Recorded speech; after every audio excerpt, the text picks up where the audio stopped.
Votre argent vous est présenté par la BCV et Helvetia. Simple, clair, Helvetia.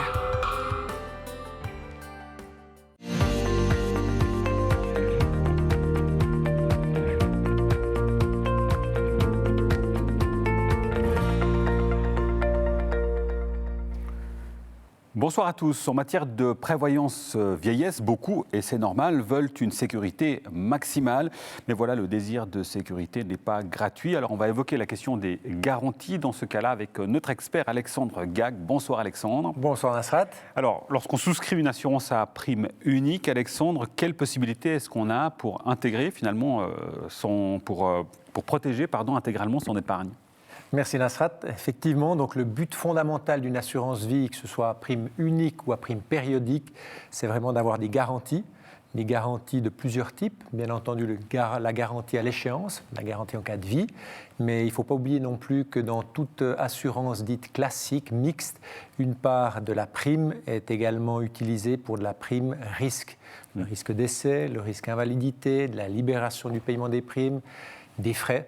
Donc on a trop tendance à oublier qu'une partie de cette prime que l'on investit doit être utilisée pour ce genre de risque. Alors qu'est-ce que coûte une garantie de capital ? Alors une garantie de capital, elle va coûter du rendement, inévitablement. Les compagnies d'assurance sont obligées d'avoir certains taux techniques, c'est un terme un tout petit peu barbare, c'est le taux d'intérêt qui doit être rémunéré, c'est fixé par le Conseil fédéral, par l'autorité de surveillance. Pour les primes uniques, il est à hauteur de 0,5 par année, 0,05. Pour les primes périodiques, à hauteur de 0,25. Donc on voit que ce n'est pas énorme.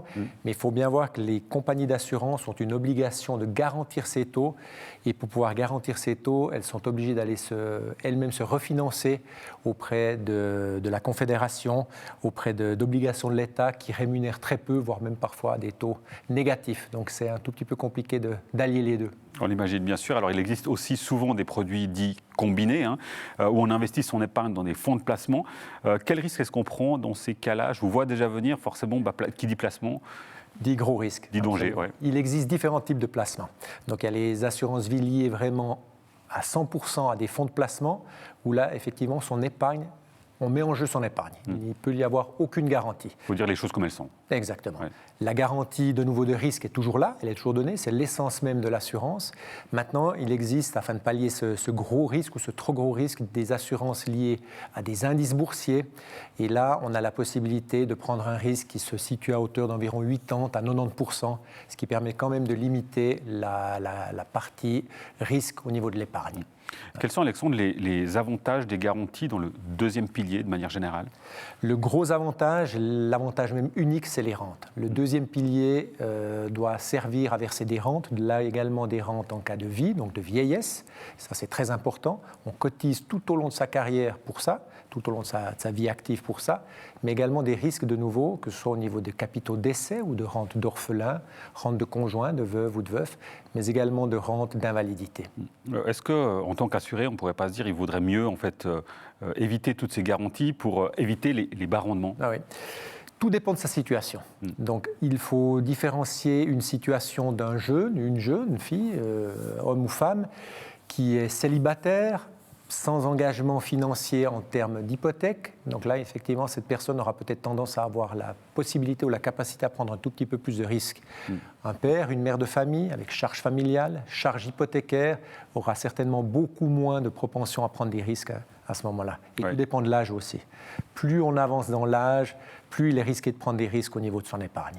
Et du coup, alors vous y répondez déjà, je vais vous demander qu'est-ce qui est le plus judicieux finalement entre choisir ces garanties ou pas ? C'est vraiment de faire le point de la situation à certains moments donnés, un peu comme quand on va chez le médecin, on fait également des checks, nous on parle également de checks de prévoyance, de checks retraite, donc c'est vraiment faire une analyse complète de sa situation à un moment donné. Et de manière régulière, vous suggérez tous les combien de temps par exemple ? Généralement, on parle de 5 ans, mais après, ça peut varier dès l'instant où on a un changement d'activité, un changement également au niveau privé, mariage, enfant, on devient propriétaire ou au contraire, on se sépare d'une propriété. Et puis, 10 ans avant l'âge de la retraite légale, il est vraiment important de faire le point de sa situation. C'est vraiment primordial. Et dans tous les cas, on le dit très souvent dans l'émission, la communication, parlez-en à votre conseiller, même en cas de doute. Avec plaisir. Il est là pour ça, exact. justement. C'est le cas d'Alexandre. Merci beaucoup, Alexandre, pour pour vos explications.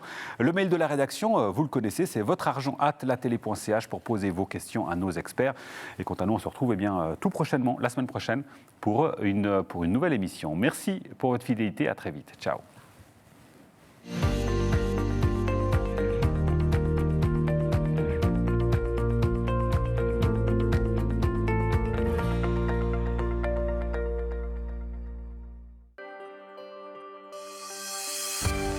Votre argent vous a été présenté par la BCV et Helvetia.